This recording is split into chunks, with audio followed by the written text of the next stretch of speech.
Friends, कैसे हो आप सब।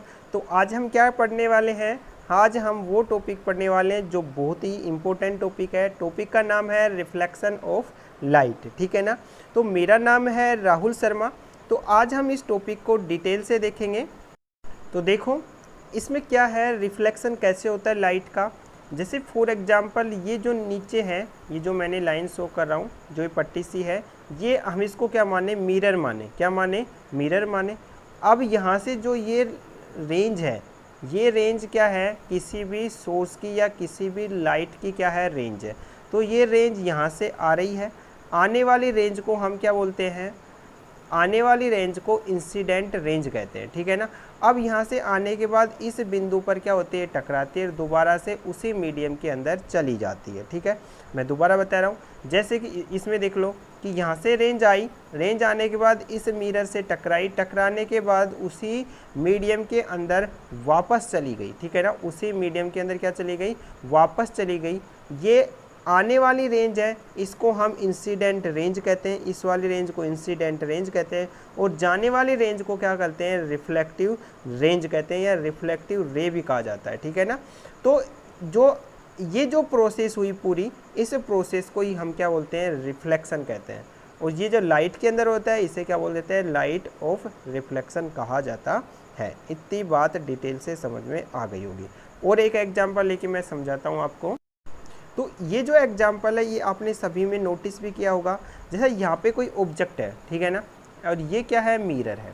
क्या है ये मिरर है, ठीक है। यहाँ पे ये ऑब्जेक्ट है और ये क्या है, मिरर है। यहाँ से क्या होगा, ये ऑब्जेक्ट के ऊपर लाइट टकराएगी, टकराने के बाद वो क्या होगी, इस पे रिफ्लेक्टिव होगी। फॉर एग्जाम्पल मान लो कि लाइट का यहाँ पे सोर्स है, यहाँ से लाइट टकराई, टकराने के बाद ये रिफ्लेक्टिव और किसके पास गई, ये मिरर के पास चली जाती है। किस में चली जाती है, ये मिरर में जाती। तो मिरर के पास जाने के बाद ये दोबारा से क्या होती है, दोबारा से रिफ्लेक्टिव होती है, और वो किस में चली जाती है, हमारी आँख के अंदर चली जाती है। इसी वजह से ये हमें इसके अंदर ये प्रतिबिंब हमें दिखाई देता है। इतनी बात क्लियर हो गई होगी, ठीक है। दूसरा एग्जाम्पल है कि जो कोई भी है, जैसे यहाँ पे है ये फॉर एग्जाम्पल, ठीक है। अब यहाँ पे तो ओरिजिनल ऑब्जेक्ट है, और यहाँ पे जो मिरर के अंदर दिखाई दे रहा है, ये क्या है, डुप्लीकेट है। तो हमें कैसा लगता है कि ये वस्तु यहाँ पर रखी हुई है, ठीक है। अच्छा, आगे देखो, इसके कुछ रूल्स हैं, उन रूल्स को बहुत ज़रूरी है याद रखना। तो यहाँ पे जो पहला रूल्स है वो क्या है, लॉ ऑफ रिफ्लेक्शन का, the angle of incidence is always equal to angle reflections. Means क्या हुआ कि जो ये रेंज थी, मैंने ये रेंज बताई थी, ये कैसी रेंज थी, इंसिडेंट रेंज थी। और ये क्या बताई थी मैंने, रिफ्लेक्टिव रेंज बताई थी। और ये यहाँ पे क्या है, एक नॉर्मल लाइन है। ये क्या है, नॉर्मल लाइन है। तो जो इंसिडेंट रेंज और नॉर्मल रेंज के बीच जो एंगल बनता है, जैसे ये एंगल है, ठीक है ना, इस एंगल और दूसरा रिफ्लेक्टिव रेंज और नॉर्मल रेंज, मतलब ये वाला, ठीक है ना, ये वाला। तो इसके बिटवीन जो एंगल बनेगा, वो दोनों आपस में क्या होते हैं, एक दूसरे के इक्वल होते हैं। फॉर एग्जांपल यहाँ पे जो रेंज आ रही है और ये जो एंगल है, एक मिनट, जैसे यहाँ पे जो रेंज आ रही है ये वाली, और ये जो एंगल है, इसको हम क्या मान लें, एंगल आई मान लें, ठीक है ना। और ये वापसी जो जा रही है रिफ्लेक्टिव, और इसके बिटवीन जो एंगल बनता है उसको हम क्या मान लें, एंगल आर मान लें। तो ये दोनों क्या होते हैं, एक दूसरे के इक्वल होते हैं। याद रखना, इसका पहला रूल क्या है कि इंसिडेंट रेंज और रिफ्लेक्टिव रेंज के बिटवीन जो नॉर्मल लाइन के साथ जो एंगल बनता है वो आपस में क्या होते हैं, इक्वल होते हैं। दूसरा रूल क्या है, दूसरा रूल दोस्तों क्या है, द इंसिडेंट रेंज reflected ray and the normal to the reflecting surface at the point of the incident in a same plane. Means क्या हुआ कि जो इंसिडेंट रेंज है और जो रिफ्लेक्टिव रेंज है, जहाँ पे ये दोनों टकराती है उनका, और ये जो नॉर्मल जो रेंज है या नॉर्मल जो हम लाइन है, ये एक ही बिंदु पर या एक ही पॉइंट पर क्या होती है, सेम प्लेन पर क्या होती है, ये टकराती है। ये क्या है, इसका दूसरा लॉ।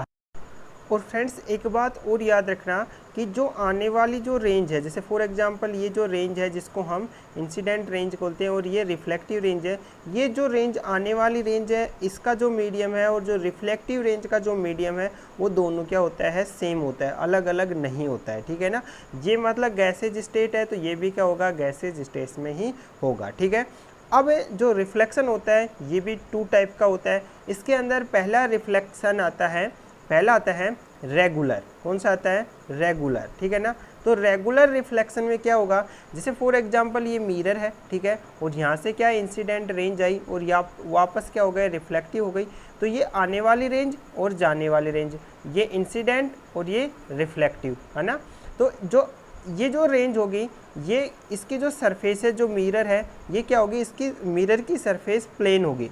तो इस वजह से ये जो रेंज होगी आपस में क्या होंगी, एक दूसरे के पैरेलल होगी। क्या होगी, एक दूसरे के क्या होती हैं, ये पैरेलल होती हैं। तो इस प्रकार का जो रिफ्लेक्शन होगा उसको हम क्या बोलते हैं, रेगुलर रिफ्लेक्शन कहा जाता है, ठीक है ना। तो ये आने वाली रेंज क्या होंगी, एक दूसरे के पैरेलल होगी। रिफ्लेक्टिव रेंज भी एक दूसरे के क्या होती हैं, पैरेलल होती है, मीडियम सेम होता है, तो उसे हम क्या बोलते हैं, रेगुलर रिफ्लेक्शन कहा जाता है। अब इसका दूसरा टाइप क्या है, वो दूसरा टाइप के अंदर हम काउंट करते हैं डिफ्यूजन रिफ्लेक्शन। क्या करते हैं, डिफ्यूजन रिफ्लेक्शन। डिफ्यूजन रिफ्लेक्शन के अंदर क्या होगा कि यहाँ पे जो मिरर है, ये जो मिरर है ना, इसके अंदर जो ये सरफेस है मिरर की, ये प्लेन नहीं होती, ठीक है ना। तो आने वाली जो रेंज है, इंसिडेंट रेंज और रिफ्लेक्टिव रेंज है, ये जब इंसिडेंट रेंज तो क्या हो जाएंगे, आपस में पैरेलल होती है, परंतु रिफ्लेक्टिव रेंज क्या होती है, आपस में पैरेलल नहीं होती है, ये आपस में क्या होती हैं, बिखरी हुई अवस्था में होती हैं। कैसे होती हैं, जैसे यहाँ से आई, ये सारी आ रही हैं रेंज, परंतु ये रेंज ऐसे ना जाकर कैसे जाते हैं, कोई भी साइड में जा सकती है। तो इस प्रकार का जो रिफ्लेक्शन होता है उसे हम क्या बोलते हैं, डिफ्यूजन रिफ्लेक्शन कहा जाता है। अब बात यहाँ पे आती है कि ये तो सरफेस है प्लेन, ठीक है, और मान लो कि इसकी सरफेस क्या हो जाए, राउंडर हो जाए, क्या हो जाए, राउंडर हो जाए मिरर की सरफेस। तो कैसा रिफ्लेक्शन होगा, ये हम अगले पार्ट में देखेंगे। पार्ट इसका सेकंड आएगा उसमें। तो चैनल पर नए हो तो चैनल को सब्सक्राइब कर लेना। कोई टॉपिक समझ में नहीं आया तो मुझे कमेंट सेक्शन में ज़रूर बताएं। ये वीडियो कैसा लगा मुझे कमेंट सेक्शन में ज़रूर बताएं। तो आज के लिए इतना ही। सो थैंक्स, जय हिंदी, वंदे मातरम।